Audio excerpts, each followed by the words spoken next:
Hi friends, இந்த video பார்த்தீங்கன்னா 4th week of Siruvapuri அப்படின்னு சொல்லிட்டு போடலாம் தான் ரொம்ப ஆசைப்பட்டேன். பட் அன்ஃபார்ச்சுனேட்லி வந்துட்டு வீடியோஸ் போட முடியல. லாஸ்ட்டாக வந்து என் அக்கா பொண்ணு கூட்டிகிட்டு சிறுவாபுரி போயிட்டு பெரியபாளையம் போயிருந்தோம். அதுதான் 3 வீக்ஸ் வந்து கம்ப்ளீட் பண்ணது. அதுக்கப்புறமேட்டு போக முடியல. ஒரு வேண்டுதல் வச்சுருந்தோம் நானும் எங்கள் அம்மாவும்.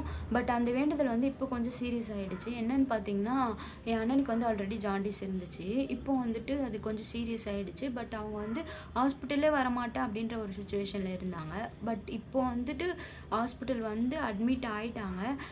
அதனால தான் வந்து அம்மாவால் அங்கேருந்து விட்டுட்டு வர முடியல. அண்ணனை பார்த்துக்கணும் அங்கே. ஸோ அதனால் ஆள் இல்லைன்னு சொல்லி அம்மா அங்கேயே இருக்காங்க. என்னாலையுமே வந்துட்டு பாப்பாவை கூட்டிகிட்டு தனியாக கோவிலுக்கு போக முடியாது. ஆல்ரெடி நான் வீடியோஸ் எல்லாத்துலேயுமே வந்து எப்படி போட்டிருப்பேன்னு பார்த்தீங்கன்னா, நான் எங்கள் வீட்டிலேருந்து கிளம்பி அம்மா வீட்டுக்கு வந்துடுவேன். அம்மா வீட்டில் இருந்து தான் அம்மாவை கூட்டிகிட்டு கோவிலுக்கே போவோம். பட் அம்மா வந்து இப்போ ஹாஸ்பிட்டலில் இருக்கிறதுனால அண்ணன் கூட அம்மாவால் வர முடியல. நானுமே பாப்பா தூக்கிட்டு போக முடியாதுன்றதுனால கோவிலுக்கு போக முடியல. இப்போ வந்துட்டு கொஞ்சம் க்யூர் ஆகிட்டே வருது அண்ணாக்கு. சீக்கிரமாக வந்து அவங்க க்யூர் ஆகி வந்துடுவாங்கன்னு நம்புகிறோம். இதுக்கப்புறமேட்டு வந்து கோவிலுக்கு போகிறதா இருந்தால் க்யூர் ஆகிட்டதுக்கப்புறம் தான் போகிற மாதிரி இருக்கும்.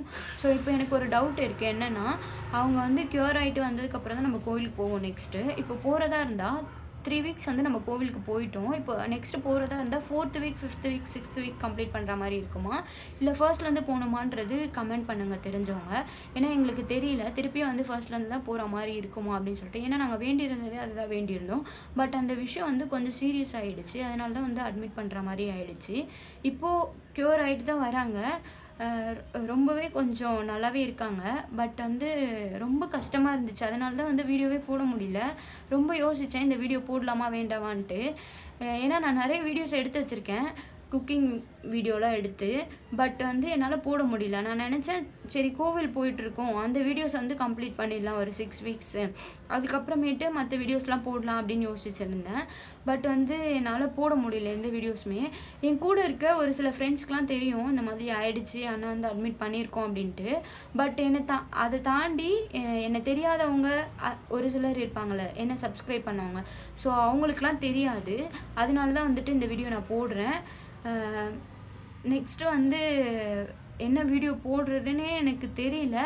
ஸோ அதனால தான் இவ்வளோ நாள் வீடியோ போடாமல் இருந்தேன். இந்த வீடியோ வந்துட்டு உங்களுக்கு புரியும்னு நினைக்கிறேன். இந்த சுச்சுவேஷன் இருக்கிறதுனால தான் வந்துட்டு அம்மாவாலையும் வந்து வர முடியல வீட்டுக்கு. என்னாலையுமே வந்துட்டு கோவிலுக்கு தனியாக போக முடியல. இப்போ நானுமே வந்து அம்மா வீட்டில் தான் இருக்கேன். அப்பா வந்து தனியாக இருக்காங்க அப்படின்னு சொல்லிட்டு என்ன சொல்கிறதுன்னு தெரியல. ஸோ அதனால தான் வீடியோ வரல. இந்த வீடியோ பிடிச்சிருந்துச்சுன்னா மறக்காமல் சப்ஸ்கிரைப் மட்டும் பண்ணிக்கோங்க. தேங்க்யூ.